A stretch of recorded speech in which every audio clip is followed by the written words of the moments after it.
Now, those are fair questions of any text, New Testament, Old Testament. What does this tell me about God? What does this tell me about me?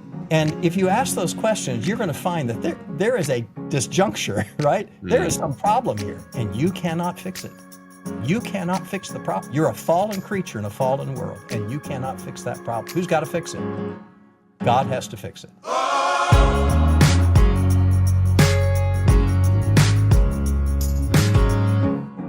Welcome back, friends, to The Everyday Pastor, a podcast on the nuts and bolts of ministry. I'm Matt Smethurst, a pastor in Richmond, Virginia, and I'm joined by my trusty co-host, Lig Duncan at Reformed Theological Seminary. And we are gathering virtually for this episode with our mutual friend, Brian Chappell. Many of you will be familiar with Brian's ministry. He was the longtime president of Covenant Theological Seminary in Missouri, pastor of Grace Presbyterian Church in Illinois, and he is something of a Jedi master in reputation among many preachers today, specifically when it comes to proclaiming Christ in all of Scripture. Many pastors, myself included, have benefited in particular from one of Brian's books, Christ-Centered Preaching, Redeeming an Expository Sermon, which I think is in its third edition now.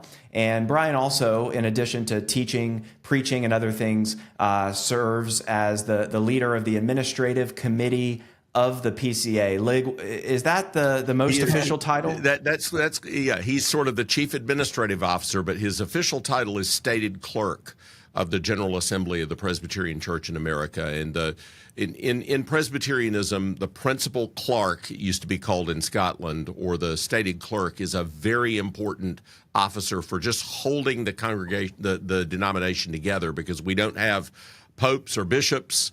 We're elder led, and you need somebody that helps everybody work together. And Brian fulfills that role for us. I'm going to take Ligon on the road with me so he can explain that to everybody. So, starting with your wife, right? Here's what I do, honey. Yeah. Brian, thank you for being with us. In the next couple of episodes, Lig and I are going to be talking with each other about advice for sermon prep and then sermon delivery. But we wanted to bring you on the podcast to just first help set the stage for our listeners, primarily pastors, to help them think about what it means to preach not just the Bible, though of course we want to do that, but in preaching the Bible, to be sure that we're proclaiming God's grace, God's gospel, and ultimately the person and work of his Son. So let's just start there, Brian, with that basic assumption. So before we discuss how to preach Christ from all of Scripture, why is it important that we do so every single Sunday? Thanks, Matt. Well, the most essential truth is, what did Jesus say? Apart from me, you can do nothing. So if we're asking people to respond to the Lord, to obey his word, they require him, and they require the work of Christ in their lives. So to preach a Christless sermon is in some way missing the point.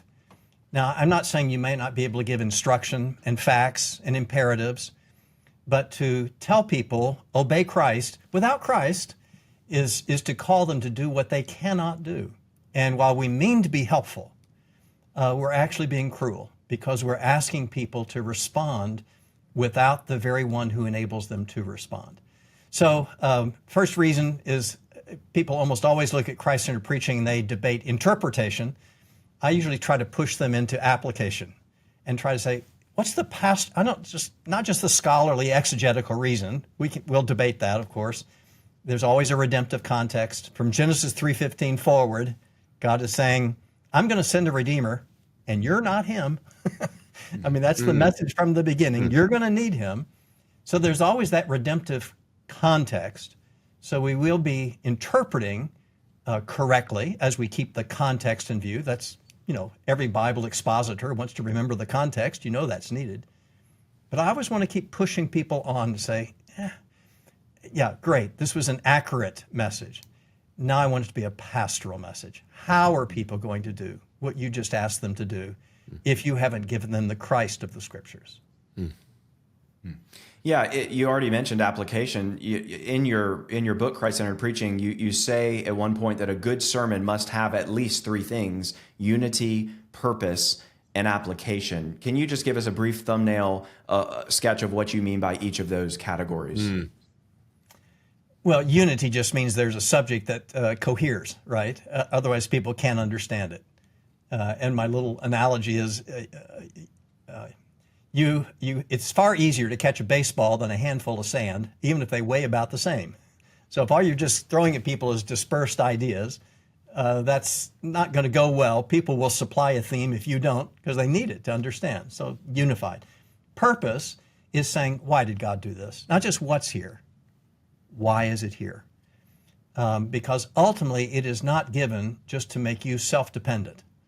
It is given to make you dependent upon the grace of God, the one who is there to give you hope in his work more than yours. And therefore, because he has given you the ability to work by his Christ power in you, then there's something to do. So there's application. So we don't just say, as Presbyterians, I received this as information. No, I received this for application, that I might glorify my Lord by how I live now based upon his word.